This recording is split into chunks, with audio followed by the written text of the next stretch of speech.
샬롬 할렐루야. 누가복음 16장 10절이요. 지극히 작은 것에 충성된 자는 큰 것에도 충성되고 지극히 작은 것에 불의한 자는 큰 것에도 불의하느니라. 아멘. 제목은 지극히 충성된 자입니다. 마태복음 25장에 보면 어떤 사람이 자신의 종들에게 각자의 능력만큼 자금을 주었습니다. 그 중에 한 종은 5달란트를 받아서 열심히 장사하여 5달란트의 이윤을 다 더 남겼고, 또 한 종은 2달란트를 받아서 2달란트의 이윤을 남겼습니다. 그러자 주인은 두 사람 모두에게 잘하였도다, 착하고 충성된 종아 하며 칭찬을 하였죠. 이처럼 사명이 크든 작든 자신의 능력 안에서 최선을 다하면 하나님으로부터 충성된 자라는 인정을 받게 됩니다. 그러면 사명을 감당함에 있어서 지극히 충성된 자라 인정을 받으려면 구체적으로 어떻게 해야 할까요? 첫째는 하나님께서 주신 작은 사명 하나라도 귀중히 여길 수 있어야 합니다. 두 번째는 악은 모든 모양이라도 벗어버려야 합니다. 세 번째는 주님의 심장으로, 주님의 마음으로 영혼들을 사랑할 수 있어야 합니다. 첫 번째, 하나님께서 주신 작은 사명 하나라도 귀중히 여길 수 있어야 합니다.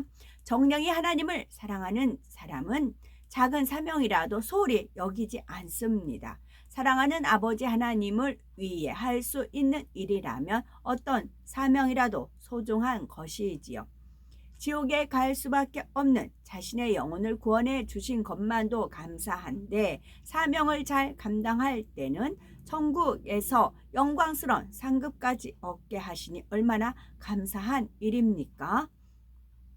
그런데 어떤 사람은 교회 안에서 당장 맡은 일을 소홀히 하고 있으면서 더 큰 사명을 주지 않는다고 불만을 품는 경우도 있죠. 이런 사람은 하나님을 위해 사명을 받으려는 것이 아니라 자신을 위해 받으려는 사람입니다.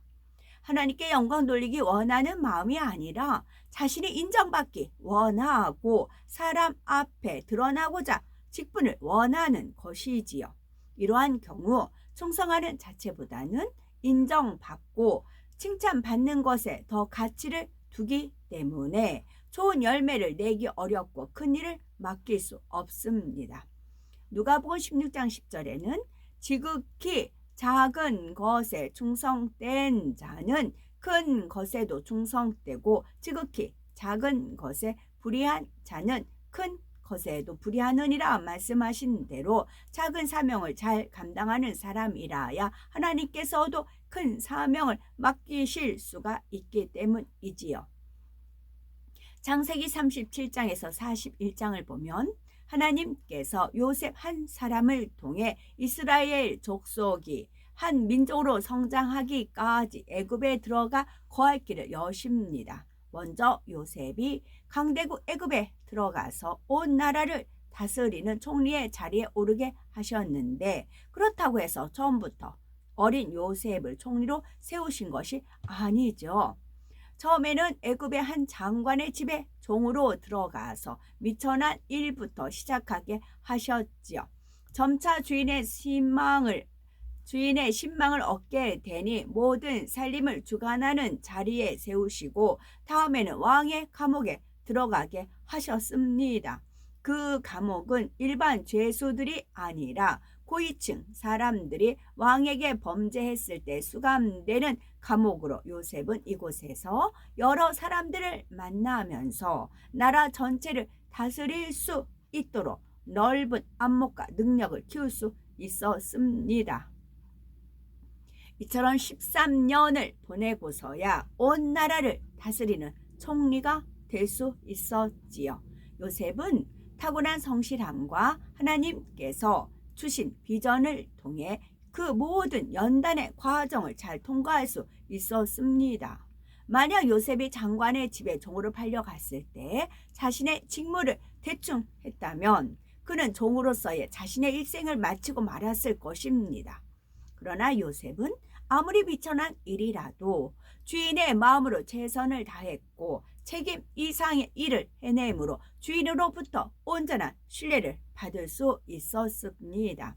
요셉은 더 높은 직분을 맡게 된 후에도 사심과 들램이 없었으며 어찌하면 주인에게 유익을 줄까 하는 마음으로 온 집안을 최선을 다해 돌아보았지요. 작은 일에서부터 큰 일까지 충성을 다하는 요셉이었기에 결국 나라 전체를 맡았어도 잘 다스릴 수 있는 능력을 소유하게 되었던 것입니다. 두 번째는 악은 모든 모양이라도 벗어버려야 합니다. 우리가 사명을 귀히 여기며 어찌하면 사명을 잘 감당할까 마음을 쓰다 보면 자신의 한계를 느낌으로 안타까워하는 경우가 많습니다. 자신이 맡은 영혼들이 시험 환난을 당하는 것을 보면 원수 마귀 사단을 물리쳐 주고 싶고 믿음을 갖지 못하는 영혼들을 보면 영적인 믿음을 갖도록 도와주고 싶지요. 그러나 아무리 애쓰고 힘써도 자신의 능력만으로는 잘 되지 않을 때 심히 안타까움을 느끼는 것이지요.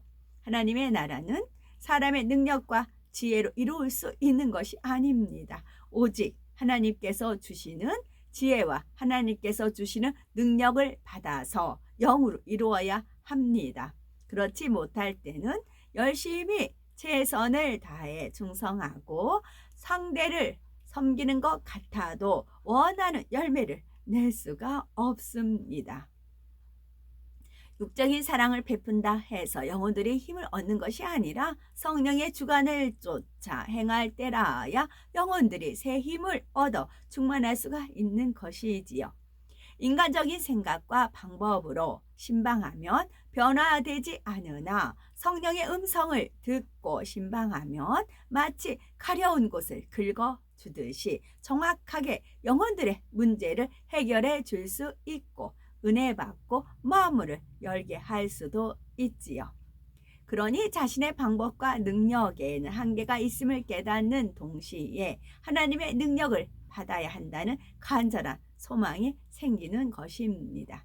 이런 소망이 생기면 자연히 겸비한 마음이 되어 기도하며 금식하며 간절히 매달리게 되지요. 따라서 사명 감당을 잘하는 것은 곧 영혼이 잘 되는 축복의 길이기도 합니다. 축복의 길이기도 합니다. 우리가 사명을 위해 하나님의 능력을 구하며 기도하다 보면 무엇보다 자신이 성결되어야 한다는 사실을 뼈저리게 느끼게 되지요. 성결되어 능력받고 열매를 내고자 하는 뜨거운 소망이 있으면 오직 진리와 함께 기뻐하면서 짜증이나 감정, 자신의 유익을 구하는 모습 등 작은 악의 모양이라도 민감하게 깨달으며 버려 나갈 수 있답니다. 그래서 깨끗한 그릇을 만들어가는 만큼 더 큰 능력을 받게 되고 많은 열매로 하나님을 기쁘시게 하며 지극히 충성된 자라는 인정을 받게 되는 것입니다. 세 번째는 주님의 심장, 주님의 마음으로 영혼들을 사랑할 수 있어야 하지요. 사도 바울은 빌립보서 1장 8절에 내가 예수 그리스도의 심장으로 너희 무리를 어떻게 사모하는지 하나님이 내 증인이시니라 라고 고백을 했습니다. 예수님께서 십자가에 참혹한 고난을 당하시면서 저들의 죄를 사하여 주옵소서 라고 기도하셨던 것처럼 사도 바울은 주님의 심장으로 맡겨진 양떼를 염려했지요. 그러니 영혼 구원을 위해서라면 굶주림과 목마름, 추위와 더위, 피곤함도 개의치 않았고 험한 파도와 높은 산, 광야의 모든 위험도 무릅쓸 수가 있었습니다. 주의 복음으로 인해 겪어야 하는 모든 수모와 살과 뼈가 부서지도록 매를 맞는 고통, 심지어 죽음의 위협까지도 얼마든지 감내할 수가 있었던 것이지요. 모든 희생은 자신을 사랑하사 피 흘리신 주님을 위한 것이었지만 동시에 주님의 핏값으로 사신 모든 영혼들을 위한 것이었습니다. 로마서 9장 3절에 나의 형제 곧 골육의 친척을 위하여 내 자신이 저주를 받아 그리스도에게서 끊어질지라도 원하는 바로라 고백할 정도였지요. 이처럼 주어진 사명을 소중히 여겨 온전히 감당하고자 기도하면서 성결되는 만큼 영혼을 위해 자신의 생명도 아끼지 않으신 주님의 마음이 임하게 됩니다. 또한 영혼들에 대한 사랑이 자라는 만큼 삶 전체를 영혼들을 위해 내어주는 심정을 깨닫게 되지요. 육의 부모들이 먼 곳에 간 자녀를 늘 마음에 품고 내 아들이 지금 뭘 하고 있을까? 밥은 잘 챙겨 먹고 있을까? 염려하는 것과 같지요. 그래서 사도 바울은 고린도후서 11장 28절에 이 외의 일은 고사하고 오히려 날마다 내 속에 눌리는 일이 있으니 곧 모든 교회를 위하여 염려하는 것이라 고백한 것처럼 밤낮 영혼들을 마음에 품고 있지요. 그러므로 영혼들을 갈무리하는 사명을 맡은 일꾼도 주님의 심장으로 영혼들을 품을 때 열심히 신방하게 될 뿐 아니라 무시로 그들의 형편을 떠올리며 기도하게 됩니다. 혹여 뾰족한 말로 찌르고 부딪혀 오는 양떼라도 불편한 마음이 들지 않지요. 소중한 하나님 주님의 양떼이니 그들 모두 자신의 소중한 기업으로 여겨져 사랑이 갈 뿐인 것입니다. 아기가 짜증을 내어도 어머니는 좋은 것을 주듯이 칼무리하는 영혼을 평가할 수만 있다면 무조건 섬겨주고 상대의 유익을 구해주게 되지요. 뿐만 아니라 어찌하면 그 영혼이 잘 될 수 있을까 하여 영육간에 희생하는 것을 마다하지 않습니다. 영혼들이 범죄하여 시험 환난을 당할 때며 자신이 더 애통하며 부르짖어 기도하게 됩니다. 맡은 양떼의 문제를 위해 늘 기도해주고 양떼의 믿음이 성장할 수 있도록 간구하며 내 자녀나 가족 이상으로 사랑하고 섬기는 것이지요. 이러한 사랑으로 열심히 영혼을 갈무리하며 섬기다 보면 진실을 느끼고 감사하게 됩니다. 자녀들이 성장하여 부모가 되면 진정한 부모의 사랑을 깨닫고 감사하는 것처럼 자신이 영혼을 갈무리하는 입장이 되어 보니 주님의 마음이 느껴지고 더욱 주님께도 아버지께도 감사하게 되는 것입니다.